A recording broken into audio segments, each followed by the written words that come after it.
Welcome to 101. I'm Greg Bass, your host from the Salisbury Independent newspaper. It's a big day here at PAC 14. We're doing city council election interviews, and today we've got Wayne King from District 2. Welcome, Wayne.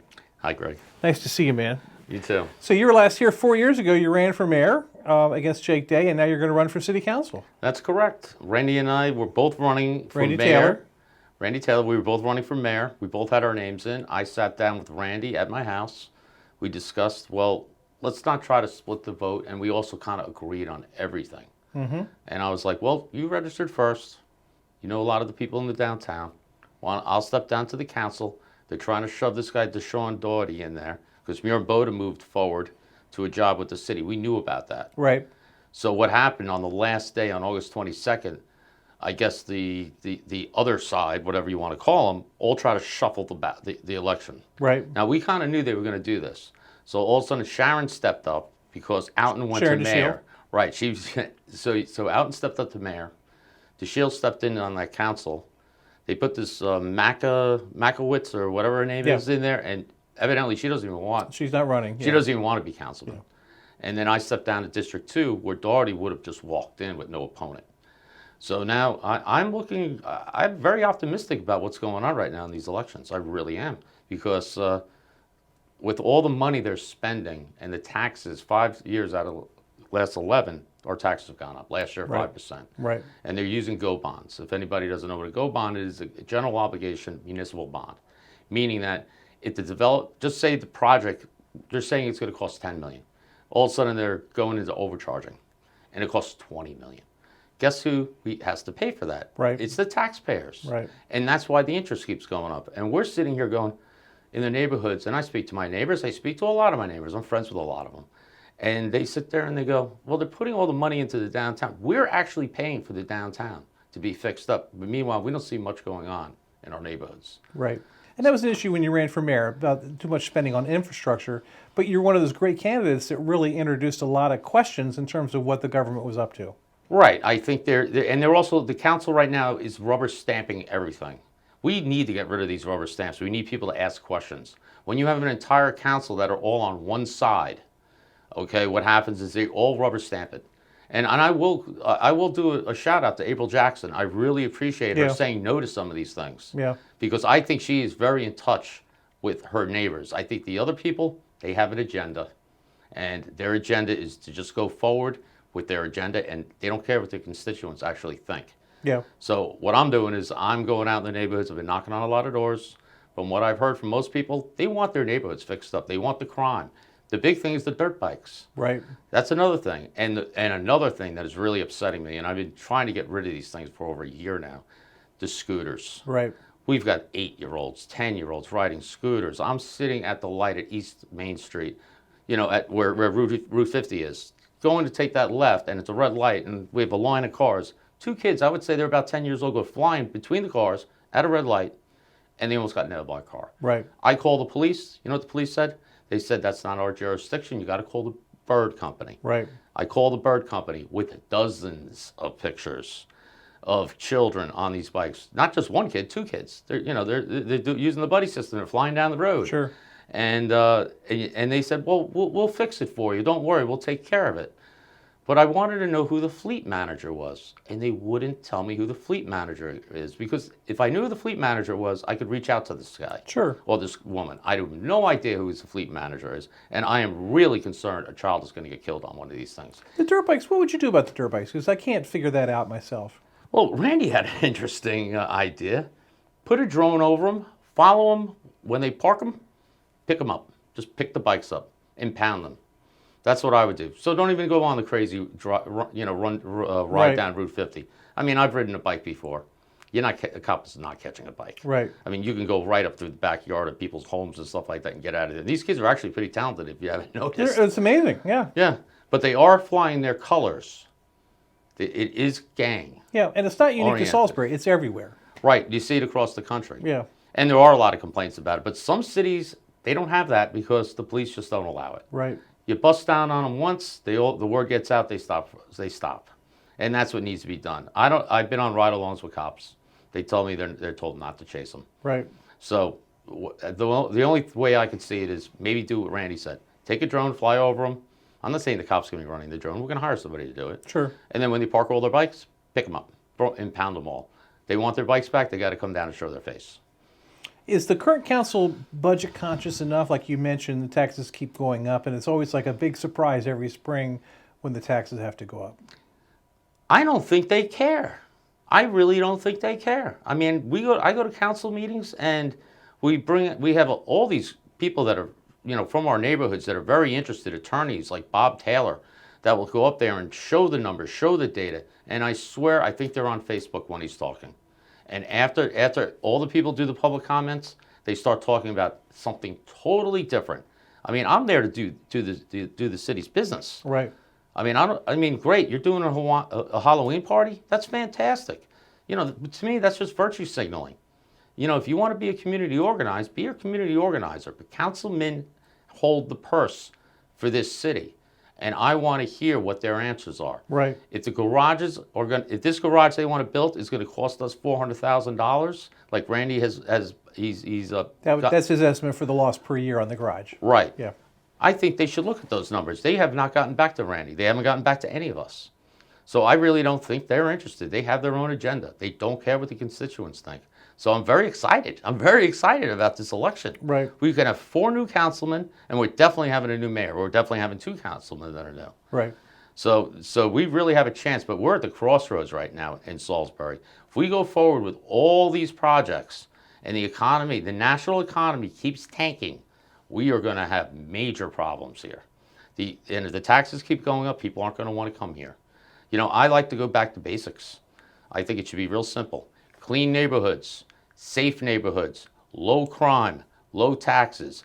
And also, you do not build affordable housing and new housing for the city. You're putting the horse in front of the cart. You bring jobs here first. Where are all these people going to work?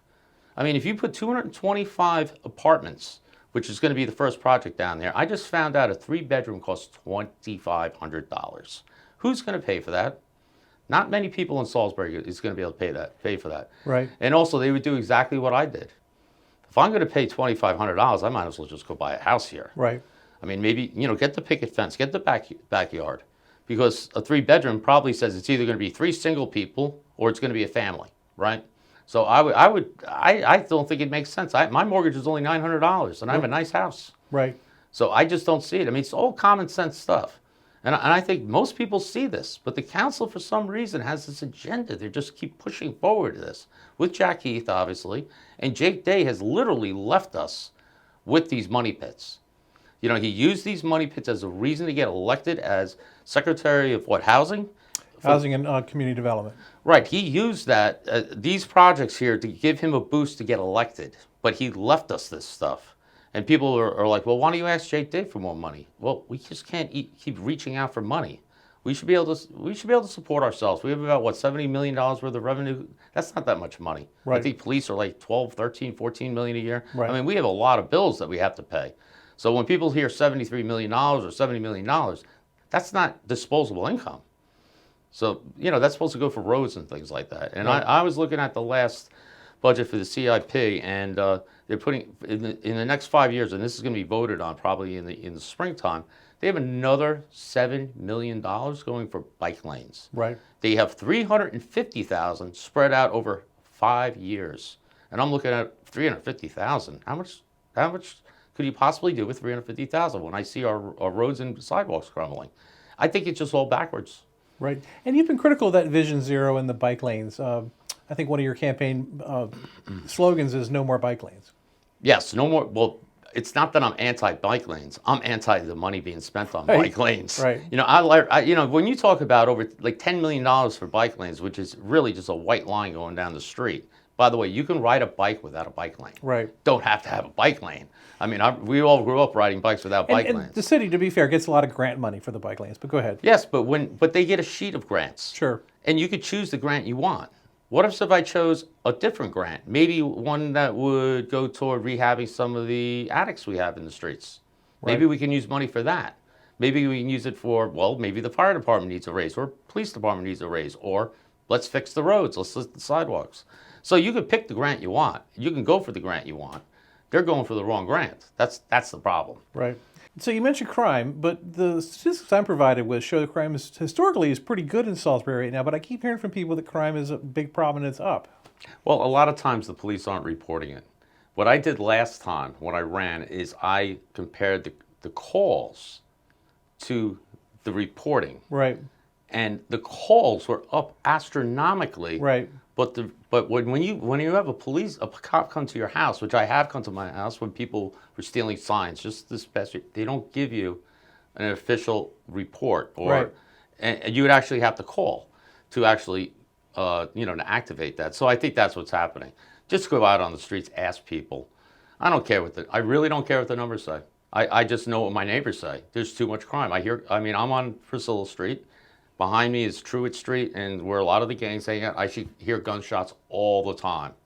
I mean, everyone does it. Hears it because you can see it on even the next door website. People will be like, "I heard gunshots again." Right. So there's definitely crime going on. I don't think it's being reported correctly, because what I did is last time I ran is I went to the FBI numbers, and they were much different than the city numbers. Right. Actually, the shooting incidents were higher per capita in Salisbury than Baltimore, which amazed me when I actually figured that out. Right. So no, I do not think crime is going down. I don't care what the numbers say. Just ask the people.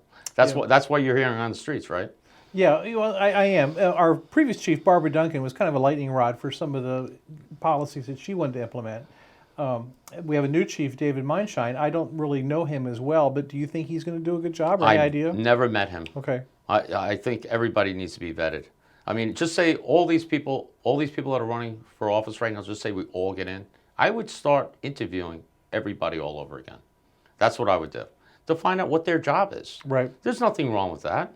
Maybe I would even go to work with one of the guys for a day to see what he does all day. That's Sure. not a bad idea. I would probably like to go with the guys that do the roads and stuff like that, or what have you. Right. Now, you moved to Salisbury with high hopes. This was going to be a great place to live. I still think it is. And I keep telling people this city has great bones. It just has osteoporosis. We just needs a little rehabbing. And I think the rehabbing has to start in the neighborhoods at this point. I mean, the city does look great right now. The downtown, it looks fantastic. But, you have less than 300 people live down there. Right. The neighborhoods are where everybody lives. That's where our children walk home from school and walk through. And when you see, weeds growing up through the sidewalks, you see potholes all over the roads. They're not fixing the roads properly either. I'm not an expert on roads. Sure. But on Bell Avenue, you could see that they just kept putting layer on top of layer, because the road is almost as high as the sidewalks and the curbs now. Right. So I don't think that was done right either. So I think there's a lot of work that needs to be done in the neighborhood. So I think we need to stop concentrating everything on the downtown. If you, council has liaisons to some of the departments, what department would you like to have the closest eye on as a council member? I would like to do roads and infrastructure, because Yeah. that's right. That's going to be right in front of me. I mean, they're going to be doing the work in front of me. I mean, and you can see if they're, I'm from the contracting field. Maybe I can't do everything, but I kind of know when something's being done wrong. Right. So when things are being done wrong, you have to have the right questions. Why are you doing it this way? I don't think my opponent will have that ability. He just doesn't have the experience. And I'll say this right now. I don't know how old Doherty is. Do you have any idea? I don't know. He looks around, early 30s? Yeah. If I was running $1 million business in my early 30s, and I'll tell you right now, I definitely would not think I was qualified to be a councilman Sure. or a mayor. There is no way. You do not have the experience. You do not have the wisdom. Greg, you have wisdom. If you've been around the block many, many times like I have, that experience is very, very important, because you learn a lot of things. When you get out of college and you get that piece of paper doesn't say that you know everything. You learn most of everything in life by doing it, not by talking about it. And we got a lot of talkers right now. Right. 4 years from now, when you're back here running for re-election, what's my hometown going to look like? Hopefully the roads are going to be a lot sleeker, and our sidewalks are a little cleaner, and the garbage is picked up, and the dirt bikes are gone, and the scooters are just hauled away, and our taxes are still at the same percentage, and hopefully our we will make more money in tax revenue if our city is more likable by the outsiders, because the cost of the homes are going to go up, right? Sure. So a lot of people think that, well, what do you mean the taxes went up? I go, it's percentage-wise. Right, I want to, just say my taxes were $1,000 and they went up 5%. Well, that's only $50. Well, I know people that pay $10,000. That's $500 now. Right. That's, it's a percentage. Percentages should stay steady. The property worth will go up while the city gets better. Right. And as Randy said in the debate, we have 650 to 750 homes in Salisbury that need rehabbing. Why aren't we attacking those homes? Let's fix those homes up. I mean, why keep building new infrastructure that's going to cost more money for maintenance? And I will say one thing about this greenway that Jake left us. It's a nightmare. Yeah. It's a nightmare. I mean, you want to bring a median up the middle of Eastern Shore Drive.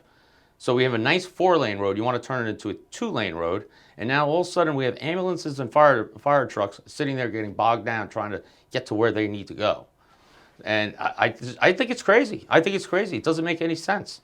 I think it's all a plan for us to lose our cars, use scooters and e-bikes and what have you. This stuff is not moving forward. This is regressive. I mean, people are saying, well, why don't you just use a scooter to go shopping? Well, I need to go to Food Line, I need to go to Home Depot, and I might want to stop by City Hall. And you can't get a bag. Well, personally, I own a retail business. You know what I want to see? I want to see a guy pulling up with a Ford 150 with his bed empty, ready to fill up. I don't want to see a person with a bicycle with one of those little baskets on it. Oh, fill it up. Yeah, okay, now go, and I even say this, go try to pick up 5 gallons of paint on your bike. Yeah. It's not happening. Yeah. And also, we're not spring chickens. The oldest population right now is the baby boomers in our country. And I have people saying, well, they should be taking bikes. Bikes. What if it's 33 degrees out and it's raining out? Do you think anyone's going to take that bike or that scooter? No, they're going to want to take their car. Now, where are they going to park? We just sold all our parking lots. None of this stuff makes sense. None of it makes sense. It's a progressive agenda. That's what it is. I'll say it. That's exactly what it is. So how can people find out more about Wayne King and learn about Wayne King? If they have a direct question for me, they can email me at votewking@protonmail.com, or they can find me on Facebook, or you could find me on the Nextdoor website, which it seems like a lot of people are on that website. And I really look forward to being your councilman because I'm excited about this city. We just have to get the right people in there, people that kind of have a business acumen that can look and see what these guys have been up to.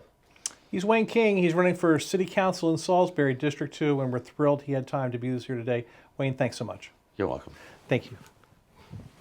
I'm Greg Bassett from the Salisbury Independent newspaper. Be sure to see all of the City Council mayoral candidate interviews right here on PAC 14.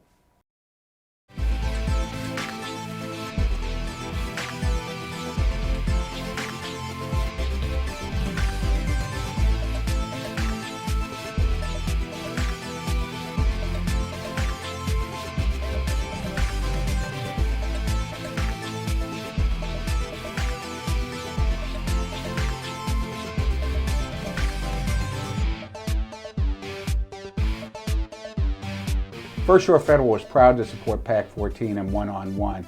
We'd encourage every business to support PAC 14 and pick a program and support it, and let's make a difference.